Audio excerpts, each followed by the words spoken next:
예, 안녕하십니까. 이번 시간은 2023년도 2회차 정보통신기사 실기 문제풀이 시간이 되겠습니다.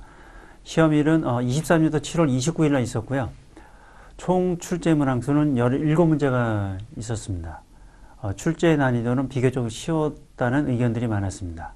자, 그러면 문제 보도록 하겠습니다. 첫 번째 문제입니다. 광섬유 두 가지 전송 모드를 서술하시오. 예, 기본적인 문제고요. 누구나 다 풀었을 거로 생각합니다. 멀티 모드와 싱글 모드로 구분합니다. 다중 모드, 단일 모드로 쓰셔도 되고요. 이렇게 쓰시면 됩니다. 관련돼서 보시면은 일반적으로 전파 모드로 보면 이렇게 멀티 모드와 싱글 모드로 구분합니다. 멀티 모드는 스텝 인덱스와 그레이드 인덱스로 구분하고요. 싱글 모드는 스텝 인덱스만 있습니다. 이렇게 세 가지의 모드로 구분되고요. 전체적으로 보면은 멀티 모드의 스텝 인덱스가 가장 좀 출력으로 보면은 가장 좀 넓게 펴지고요. 그러다 보니까 전송량도 좀 적겠죠. 그 다음에 상대적으로 스텝 인덱스보다 좀 더 덜 퍼지는 그게 멀티 모드 중에서 그레이드 인덱스가 되는 거고요. 그 다음에 싱글 모드의 스텝 인덱스 가장 전송량이 많고 잘 퍼짐도 적습니다. 그렇다 보니까 데이터의 전송량이 가장 많은 그런 형태가 되겠습니다. 예, 일반적인 광 케이블 보시면은 멀티 모드와 싱글 모드로 이렇게 구분합니다. 그래서 멀티 모드는 OM1부터 OM5까지 이렇게 구분하고 싱글 모드는 OS1, OS2로 구분합니다. 예, 보시면 일반적인 광 케이블이 이렇게 OM1부터 OM5, 그 다음에 OS1, OS2로 싱글 모드로 구분합니다. 이렇게 색깔로, 색깔과 커넥터의 색깔만 봐도 우리가 어떤 종류의 케이블인지 우리가 다 구분해낼 수 있겠습니다. 예, 다음 문제 보겠습니다. 문제 2번입니다.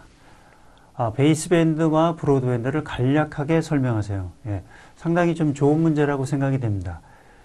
베이스밴드라는 것은 디지털에 된 원래의 정보나 데이터를 그대로 보내는 게 가장 특징적인 부분이고요. 결론적으로 변조를 하지 않고 그대로 보낸다는 겁니다. 그래서 오류를 방지하기 위해서 간단하게 라인 코딩만을 처리합니다. 그거에 비해서 브로드밴드는 어떤 디지털적인 어떤 신호를 반송파의 진폭, 주파수, 위상에 이 정보와 데이터를 실어서 전송해주는 방식이 되겠습니다. 이렇게 간단하게 이 정도만 적어주셔도 충분히 베이스밴드와 브로드밴드를 구분해낼 수 있겠습니다. 평소에 이렇게 좀 구분해서 설명을 좀 드렸었고요. 베이스밴드 전송과 브로드밴드의 전송. 일반적으로는 베이스밴드 전송은 기본적으로는 단거리, 그 다음에 TDM 기반이다. 원래의 주파수 레인지를 그대로 사용한다. 그 다음에 단순 기술이면서 약간 저비용, 소규모 데이터 전송을 한다. 일반적인 거고요. 브로드밴드는 그에 비해서 장거리, 그 다음에 FDM 기반이고 복잡하고 약간 고비용이다. 이렇게 보시면 되겠습니다. 그 다음에 데이터가 전체적으로 전달되는 과정을 보면은 어느 시간축을 딱 끊는다고 하면은 어느 시간에 하나의 데이터만이, only one 데이터만이 지나가고 있습니다. 그거에 비해서 브로드밴드는 어느 시간대를 끊어본다고 하면 어느 시간대에 데이터, 보이스, 비디오 이런 것들이 동시에 한 매체를 쉐어를 하는 그런 구조가 되겠습니다. 예. 베이스밴드 일반 저속이라고 하지만 지금의 이더넷 프레임, 기가빗 이더넷들이 지금 이런 베이스밴드 전송을 하고 있기 때문에 많이 사용을 하고 있습니다. 예, 문제 3번 보겠습니다. OSI 7계층 중 1계층, 물리계층에서 DC와 DT 간의 인터페이스입니다. 역할의 기능적인 특성 4가지입니다. 그래서 일반적인 1계층의 특성 4가지가 있었죠. 기능적인, 기계적인, 그 다음에 정기적인, 절차적인. 이거를 쓰시면 되겠습니다. 예, 일반적인 DT와 DC의 접속 규격을 한번 보도록 하겠습니다. DT와 DC의 접속 규격은 전 세계적으로 각 제조업체 간에 통일된 기준이 있어야 되겠죠. 그래야지만이 서로 전 세계적으로 생산하는 제품들이 서로 호환이 될 테니까요. 그래서 이 접속 규격에 대한 표준화가 제정하고 권고를 하고 있습니다. 그러고 나서 그거를 제조업체들이 준수를 해야 되겠죠. 일반적으로 DT와 DC가 있습니다. 거기에 연결되는 접속 규격. 이 부분은 물리적인 접속 규격의 범위를 얘기하는 겁니다. DC와 DT는 항상 엔드단 같이 돌아가니까 이쪽 부분도 같이 같은 물리적인 접속 규격의 범위를 정해줘야 되겠죠. 그 다음에 엔드단입니다. 엔드단은 데이터 링크 레벨 이상의 프로토콜 규격의 범위를 정합니다. 그래서 일반적으로 이런 25핀 RS232C를 위해서 통신을 합니다. 이랬을 때 25핀에 대한 규격 이런 것들이 다 뭐를 통한다? 기계적인, 정기적인, 기능적인, 절차적인 그거를 규정을 해줍니다. 구체적으로 한번 보도록 하겠습니다. RS232C는 2와이어로 동작을 하는 부분입니다. 그라운드가 있고요. 여기에 TX 선 두 가닥, 그 다음에 RX 선 이렇게 세 가닥, 하나, 둘, 세 가닥.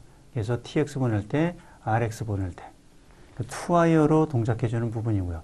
우선 기본적으로 RS232C의 정기적인 규격 어떻게 전압을 처리할지 이런 것들에 대한 부분. 그 다음에 기계적인 규격입니다. 기계적인 규격이라는 것은 25핀을 쓸지 각 핀에 대한 어떤 커넥터의 폭 이런 것들이 기계적인 규격이 되겠죠. 그 다음에 위치 또 동일해야 되겠죠. 전 세계적으로 다 동일해야 되겠죠. 그래야지 서로 연결이 될 수 있는 거고요. 그 다음에 기능적인 규격이 있습니다. 각 핀의 역할, 의미에 대한 부분이 규정이 돼야 되겠죠.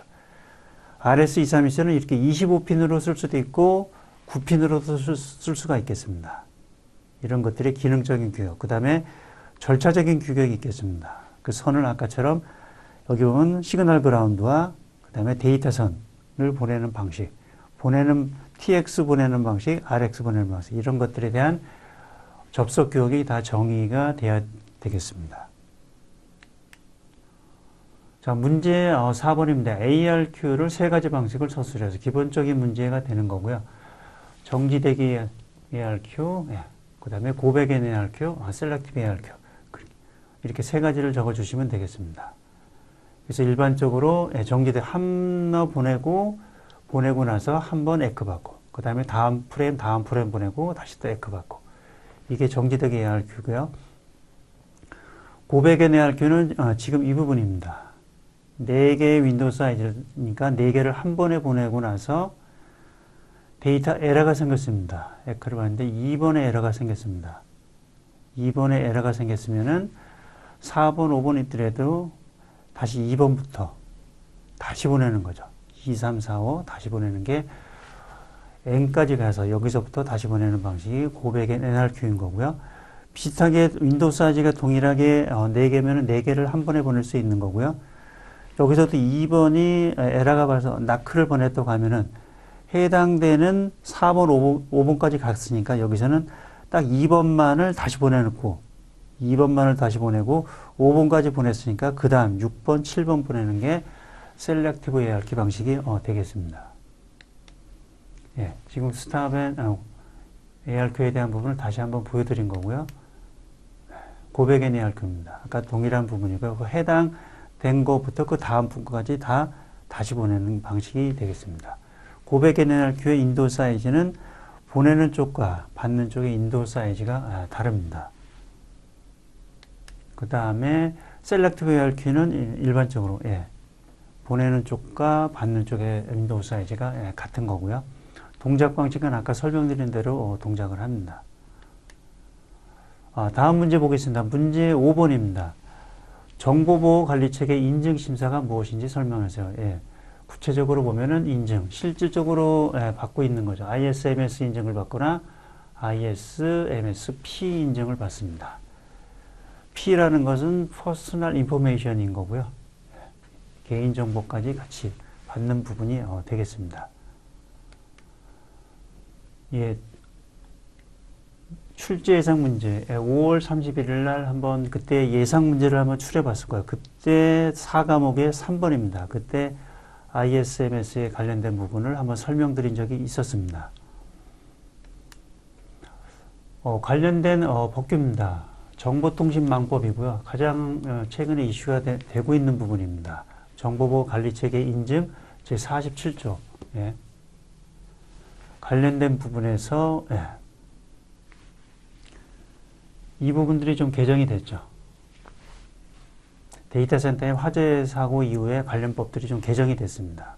그래서 기본적으로 주요 통신 사업자, 이런 인증을 받는 대상 사업자, 대상되는 부분이 주요 통신 서비스 제공자, 기간통신 사업자로 보시면 되고요. 두 번째, 직접 정보통신 시설 사업자, 그 다음에 매출액이 1,500억 이상이거나 전년도 매출이 100억 이상, 그 다음에 이용자 수가 100만 이상, 카카오나 네이버 이런 IT 회사가 해당이 되겠습니다.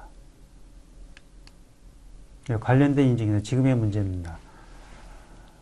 정보보호 및 개인정보보호의 관리체계 인증입니다. ISMS P 부분이고 P는 Personal Information입니다. 그 다음에 정보보호 관리체계 인증, ISMS 인증인 거고요.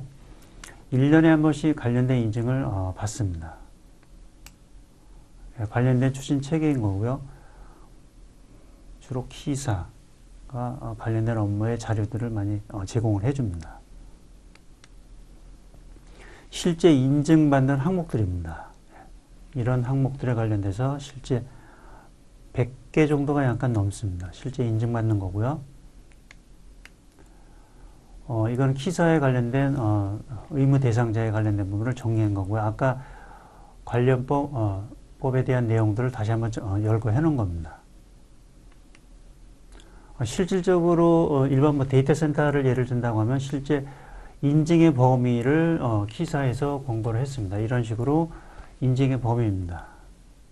몇 가지가 인증의 대상이고 관련된 부분을 1년에 한 번씩 가서 수검을 받아야 됩니다. 다음 문제 보겠습니다. 문제 6번이고요. 정보통신공사업 기준의 설계 정의를 쓰시오. 예. 공사업법에 용어의 정의에 있습니다. 설계라는 것은 공사라고는 건축사법 제4조에 따른 건축물의 건축 등을 제한다의 가로조항인 거고요. 에 관한 계획서, 설계 도면, 설계 설명서. 설계 설명서라 하면 여기서는 시방서. 다른 공사 기준으로 보면 이전에 시방서인 거고요. 정보통신 공사업 기준으로 보면 시방서가 용어 언어 순화로 돼가지고 설계 설명서로 용어가 변경이 됐습니다. 그 다음에 공사비 명세서, 기술계산서 및 이와 관련된 서류. 그 전체, 지금까지 설명한 그 전체를 뭐라고 하느냐? 설계도서라고 합니다. 결국 설계라는 것은 설계도서를 작성하는 행위를 말합니다. 발주자가 있는 거고요. 공공이 됐든 민간에 됐든 발주자가 있고 설계에 되는 용역업자가 설계 용역을 수주하는 거고요. 그래서 발주자와 용역계약을 합니다. 그 다음에 감리도 또 동일한 용역업자고 용역계약이 있는 거고요. 그 다음에 시공자는 일반적인 공사업자죠. 정보통신공사업자, 수급인도 정보통신공사업자, 하수급인도 동일한 정보통신공사업자가 되겠습니다. 일반적으로 이렇게 구성이 되는 거고요. 일반적인 설계 단계는 규모 프로젝트가 상당히 크면은 타당성 조사를 하는 거고요. 일반적으로 규모가 크지 않으면은 타당성 조사를 생략하고 바로 설계로 넘어가겠습니다. 기본 설계, 실시 설계를 하고 시공과 유지부서로 전체적인 프로세스가 진행이 되는 거고요. 그래서 기본적으로 설계 단계는 기본 설계와 실시 설계로 구분합니다. 실시 설계 산출물이 가장 중요하겠죠. 관련 수업 때 했던 공사법에 관련된 부분입니다. 목적 정의. 여기에 보면 설계의 정의가 있습니다. 예. 용어의 정의는 공사법의 용어의 정의는 가장 출제가 많은 부분이 되겠습니다. 항상 출제가 좀 되었었고요. 다음 문제 보겠습니다. 문제 7번입니다. 기지국에서 무선 통신의 용량을 높이게 한 스마트 안테나 기술로 기지국과 단말기의 여러 안테나입니다. 여러 안테나를 사용하여 안테나의 수에 비례해 통신 용량을 높이는 기법은 무엇인가? 여러 안테나를 쓰며 용량을 높이는 기법은 마임으로 보시면 되겠습니다. 멀티플 인풋, 멀티플 아웃풋. 그래서 이렇게 보내는 쪽도 다수고 받는 쪽도 다수. 이런 식으로 되는 방식이 마이모 방식이고요. 마이모 방식이고 상당히 와이파이나 기존의 이동통신에서 상당히 많이 적용해서 쓰고 있습니다. 문제에 따라서는 이렇게 유사하지만은 기지국에서 방향성 안테나를 통해서 통신 용량을 늘리는 어떤 스마트 기법은 약간 빔포밍인 거고요. 빔포밍과 마이머를 약간 구분해 본다고 하면은 아까 이전에 설명드렸듯이 여러 안테나를 사용하여 어떤 용량을 향상시키는 기술은 마이머로 볼 수 있는 거고요. 빔포밍이라는 것은 어떤 전파를 특정 방향으로 쏴주는 겁니다. 특정 방향으로 쏴줘 송수신을 가능하게 하는 기술로 기본적으로 이런 매시브 마이모, 다중 마이모를 기반으로 합니다. 이 기술을 기반으로 해서 마이모 기술을 기반으로 해서 빔포밍이 가능합니다. 빔포밍이라는 것은 지금처럼 어떤 빔의 방향이 특정 방향으로 안테나의 빔이 형성이 되는 겁니다. 5G에서 보면 이 부분인 거죠. 라디오 유닛에서 이 단말로 가는 이쪽의 부분을 하는 거고요. 일반적으로 5G는 4G에 틀려서 이런 센트럴라이즈 유닛이 별도로 생깁니다. 4G까지는 RU와 DU로 구분됐지만은 5G부터는 이 센트럴 유닛이 좀 더 네트워크 구성에서 좀 추가되어 있고요. 좀 더 세분화됐다고 보시면 되겠습니다. 그 다음에 억세스망의 이 기지국 자체를 3G에서는 노드 B, 4G에서는 이발브드 노드 B, 그 다음에 5G에서는 G 노드 B로 동일한 거를 이렇게 구분하고요. 여기서 보시면은 5G에서는 아까 라디오 유닛의 빔포밍이 이런 식으로 이전에는 이렇게 하나로 갔지만은 어떤 방향의 빔 방향이 이렇게 구분해서 3D 기반으로 이렇게 빔이 형성이 되겠습니다. 이게 빔 포밍인 거고요. 기본적으로 이렇게 멀티 마이모를 기반으로 하고 있습니다. 실제 5G 안테나의 라디오 유닛에서 매시브 마이모, 실제 이거는 32개 보내는 쪽과 32개의 리시버가 형성이 되어 있는 거고요. 좀 더 발달해서 64개의 보내는 쪽과 64개의 리시버로 구성된 매시브 마이모를 기반으로 해서 빔 포밍이 구성이 됩니다. 문제 8번입니다. I 패턴의 눈열림 최상위와 최하위의 간격을 무엇이라 하는가? 보시면은 최상위와 최하위 보시면은 이 부분은 노이즈 마진에 대한 부분을 설명한 거고요. 이게 좀 더 눈이 더 커질수록 어떤 잡음의 여유도가 좀 더 커졌다. 좁으면 좋을수록 여유도가 적다. 이렇게 좀 보시면 되는 거고요. 이 관련된 문제가 23년 1회차에서도 나섰습니다. 다음과 같은 오실로스코프를 이용하여 다음과 같이 측정할 때 측정 가능 항목을 3가지 이상을 쓰라고 되어 있었고요. 그 다음에 ISI, 샘플링 타임. 이쪽 구간이 타임 구간이니까 오실로스코프 이쪽 구간이 타임 구간입니다. 그래서 이런 것들이 흔들리는 것들이 타이밍적인 어떤 지터 부분인 거고요. 그래서 샘플링 타임, 센시티비티, 노이즈 마진, 맥시멈 디스토션 이런 것들에 대한 항목들을 측정이 가능하겠습니다.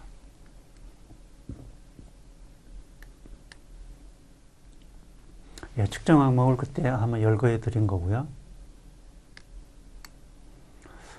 다음 문제 보겠습니다. 문제 9번입니다. 1W를 dBm으로 변하는 시 값은 얼마인가? 기본적인 부분이고요. 절대값입니다. 절대 레벨이고 기준을 dBm이니까 m이라는 것은 1mW를 기준으로 한다는 거고요. 실제 측정값이 1W니까요. 그 다음에 전력이다 보니까 10노그를 써야 되겠죠. 만약 전압이면 20노그로 해야 되고요. 전류치도 20노그 이렇게 계산해 보면 되겠습니다. 또 10노그에 1mW를 미수로 하고 그 다음에 측정값이 1W니까 계산하면 되겠죠. 이 부분은 1000인 거고요. 10의 3승이니까 3이 앞으로 나오니까 30dBm이 되겠습니다. 계산식까지 다 적어 주셔야 되고요. 출제 예상 문제, 23년 2회차 출제 예상 문제 비슷한 문제를 한번 풀어드린 적이 있습니다. 이때는 dB 마이크로볼트로 계산을 했습니다. 그때 100 마이크로볼트는 몇 dB 마이크로볼트인가? 이때는 볼트다 보니까 앞에 20이 들어오는 거고요. 기준치가 1 마이크로볼트입니다. 측정치는 100 마이크로볼트를 쓰면 되겠죠. 그래서 10의 자승이니까 2가 앞으로 올라오고 측정값은 40dB 마이크로볼트가 답이 되겠습니다. 보시면 항상 이 측정량 dBm, dB와트, dB 미리볼트, dB 마이크로볼트 항상 어떤 것도 측정해 줄 수가 있어야 되겠습니다.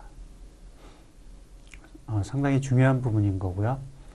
지금은 이 부분에서 절대 레벨에서 측정을 문제가 나왔습니다. 그 다음에 이렇게 dBm과 dB와트는 항상 변화할 수 있어야 되겠습니다.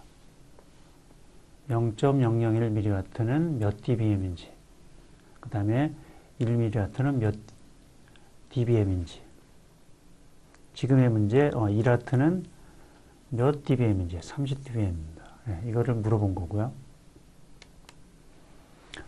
관련돼서 0dBm의 정의입니다. 65옴인 경우에 1.291mA, 그 다음에 0.775V가 걸릴 때 1mW가 공급되는 경우를 0dBm으로 정의합니다. 이 자체를 문제하는 게 기존에 좀 출제가 된 적이 있었고요. 다음 문제 보도록 하겠습니다. 문제 10번입니다. 회선 접속 방식 5단계에서 2단계, 3단계, 4단계를 서술하세요. 회선에 대한 접속이 있고 절단이 있습니다. 이렇게 회선에 대한 접속과 절단이 있는 것은 과거에 PSTN에 전화기 있을 때는 필요했습니다. 왜냐하면 전화기는 보시듯이 전원이 없습니다. 일반적인 집 전화기 전원이 없습니다. 전원이 없는데 통신이 동작하는 것은 얘가 훅 전화기를 두는 순간에 교환기에서 마이너스 48V DC를 제공해 줍니다. 전원이 인가돼서 여기서부터 통화가 이루어지는 거고요. 그 다음에 이쪽 반대쪽도 동일하겠죠. 수화기를 두는 순간 이쪽에서 상대방 측의 교환기에서 시내 교환기에서 주는 거겠죠. 시내 교환기 가입자와 연결되어 있는 시내 교환기에서 마이너스 48V를 인가해 줍니다. 그러면서 통화가 되는 거죠. 후크 오프 되는 순간 전원이 인가되고 그 다음에 내 해당 상대방의 전화번호를 누르고 이게 회록에 대한 접속 단계이고요. 그 다음에 이렇게 점유를 시간 보내고 수많은 전화국을 거치고 그러고 나서 서로 회선에 대한 설정이 되는 단계. 그 다음에 양쪽에도 상대방이 들어오면은 회선이 설정되는 거고요. 그 다음에 실제 통화가 이루어지는 게 어떤 데이터의 전송 단계. 그 다음에 전송이 되면서 과금이 시작되는 거죠. 그 다음에 누구든 수화기를 내려놓고 해제 요구를 하면은 이제 끝나는 신호를 보내고 그 다음에 이게 회선에 대한 해제 부분이고요. 그 다음에 전화기를 아예 내려놓으면 절단되는 단계입니다.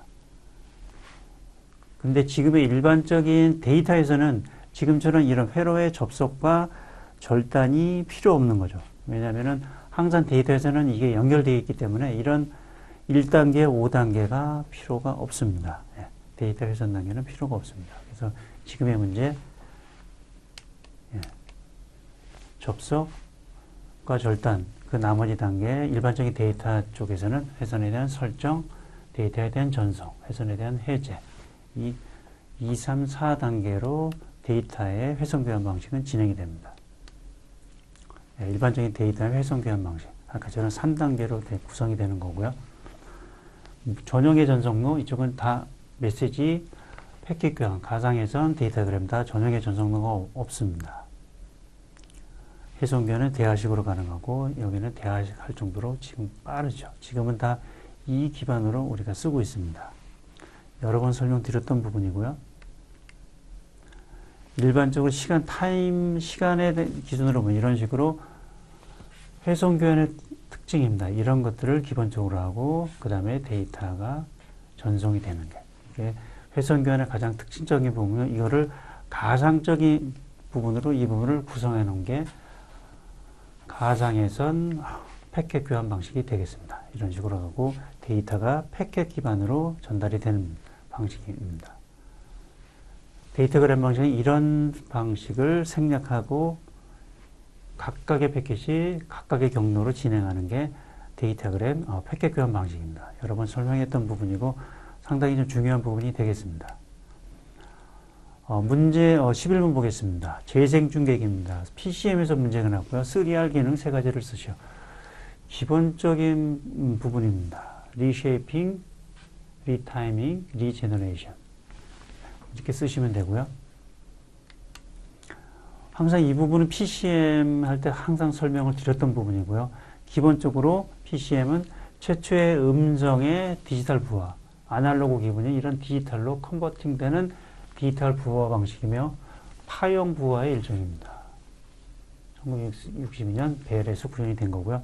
표준화를 본다고 하면 ITU-T에서 표준화 G.711로 표준화했고 1972년도 64K BPS로 표준화가 됐습니다. 이 PCM이 왜 중요하냐면 이런 C분할 다중화의 가장 기본이 되는 거죠. 64K는 디지털 시그널 제로죠. 그러니까 64K BPS고 PCM의 속도입니다. 이런 것들이 다중화될 때 이런 PDH 기반으로 프레저 싱크로너스 디지털 하이어라키 이렇게의 어떤 기본이 되는 거죠. T1 계열과 E1 계열로 이렇게 발전이 된 거고요. 여러 번 설명했죠. 로우 패스부터 포변화, 양자, 부화. 지금의 문제는 이런 재생중계, 3R 기능에 대한 부분이 출제가 된 겁니다. 실제 3R 기능이 되는 부분, 어떤 데이터가 전달이 되거나 하면 이렇게 찌그러져 있겠죠.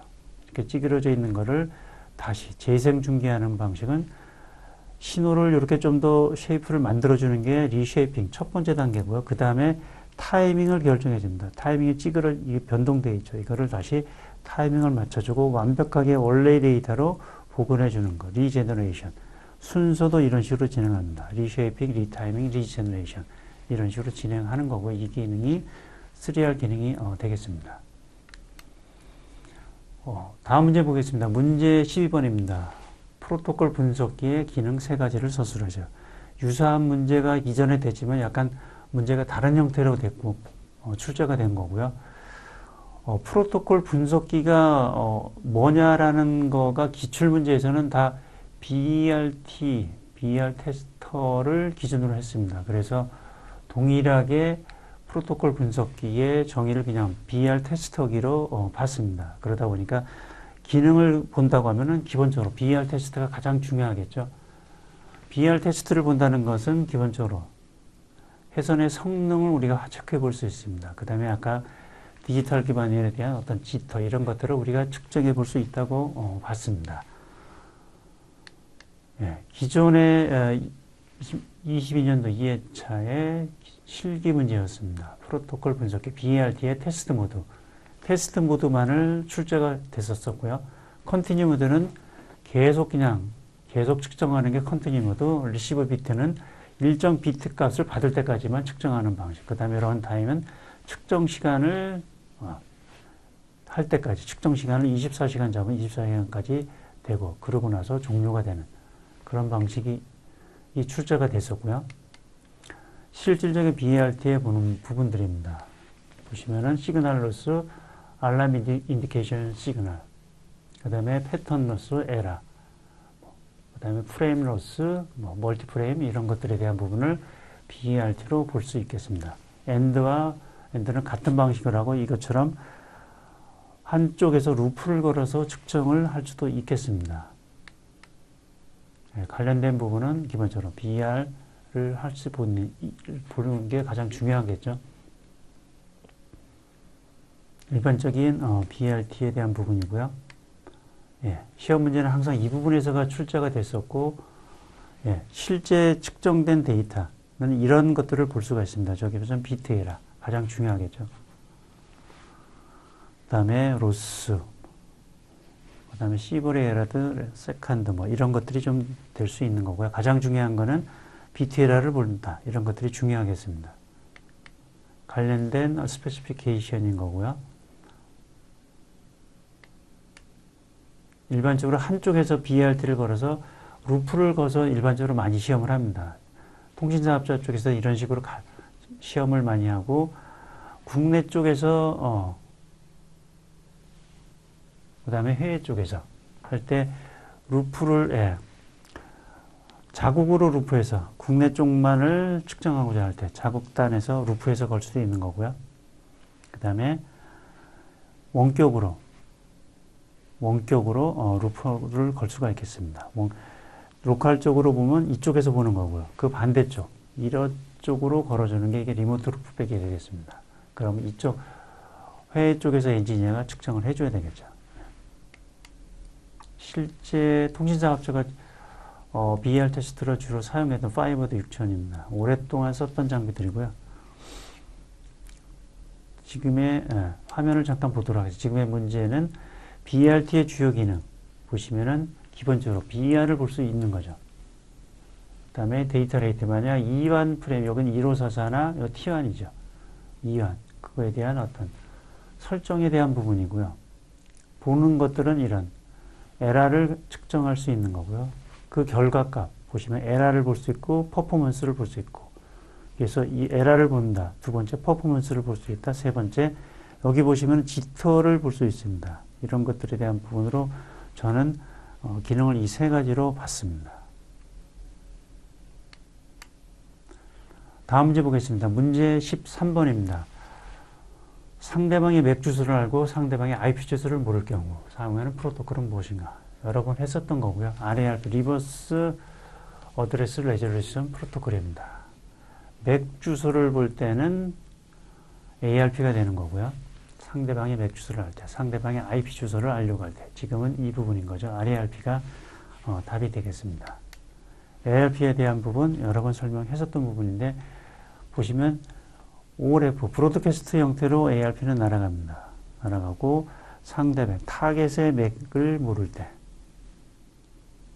그러니까 0으로 채워주고 누군가 해당되는 이 IP 주소자가 받아가지고 여기다 자기의 IP를 채워서 보내줘야 되겠죠. 그게 ARP고, 그 반대로 맥을 알고 IP를 모르는 경우가 RARP가 되겠습니다.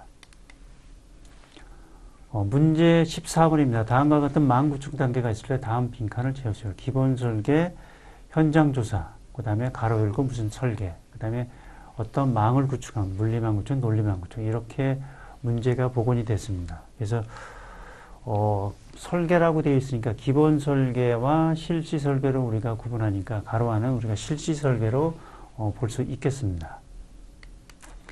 일반적인 설계 단계 보시면은 기본 설계에도 현장 조사가 있고요. 그 다음에 이런 실시 설계. 실시 설계의 최종 성과물을 납품한 설계 도서에 대한 산출문. 가장 중요하겠죠.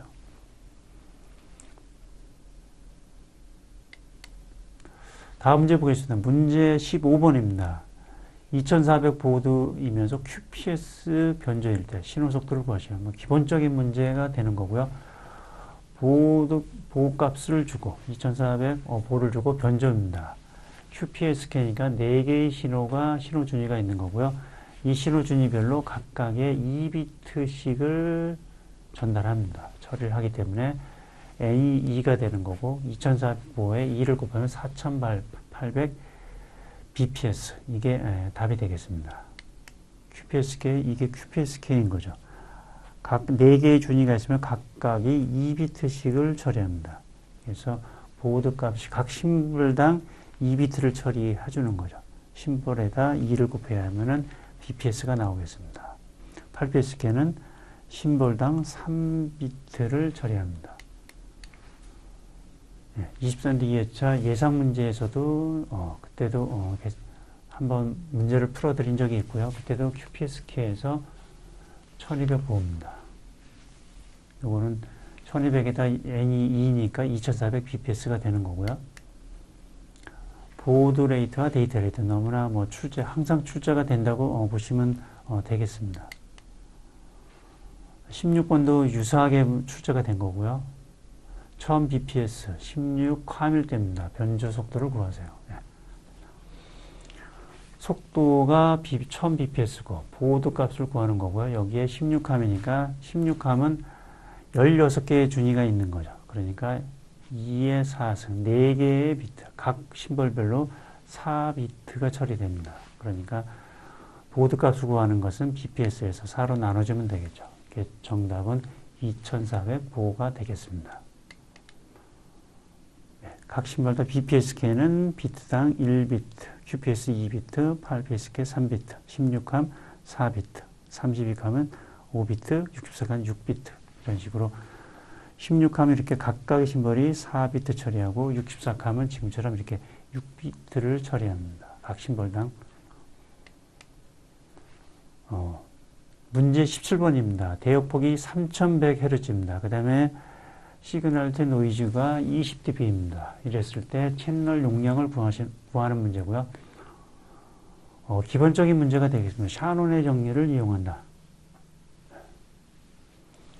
샤논의 정리가 이거죠. C는 B, 대역폭의 로그의 1 플러스 S 오버 N입니다. 여기서 대역폭 B를 주어진 거고요. 3100Hz 주어지고 S 오버 N이 20dB를 주어진 거죠. 식으로 넣을 때는 반드시 S 오버 N이 자연수로 환원을 해줘야 됩니다. 그래서 20dB를 자연수로 바꿔줘야 되겠죠. 20dB를 자연수로 바꿔주는 10 로그 X 이 값이 얼마인 거죠. 10의 자승 100이어야 되겠죠.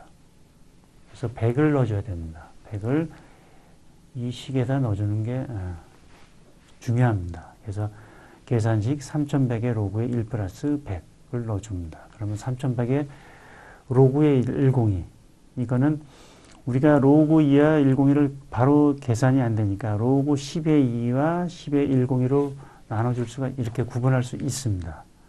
그럼 각각을 계산기로 넣어주면 되겠죠. 로그 2는 0.3010, 로그 101은 2.003입니다. 그걸 계산하면은 2640에 4.5가 나옵니다. 이 조수점은 제하면은 답은 2640 bps가 답이 되겠습니다. 예, 그때도 출제 예상 문제에 항상 예상이 돼서 샤논의 공식을 이용한 문제를 보여드렸었고요. 그때는 S1을 255 실수를 그냥 잡아줬었고요. 항상 S 오버 N을 dB로 하면 조금 어려울 수 있는 거고요. 항상 어떤 거든 계산해 낼 수 있어야 되겠습니다. 제가 제 책에 이렇게 24dB를 다시 변환해서 이렇게 변환하면 이렇게 250일이 나옵니다. 그걸 변환해서 계산을 꼭 해야 됩니다. 샤논의 정리, 또 하나 나이키스트의 공식입니다. 항상 중요한 부분인 거고요. 특징적인 부분은 이게 나이키스트는 잡음이 없는 채널을 가정했습니다. 그래서 이게 2B인 거고요. 로그 2M 이렇게 계산이 되겠습니다. 자, 이상으로 2023년도 실기 문제풀이를 마치도록 하겠습니다. 수고하셨습니다.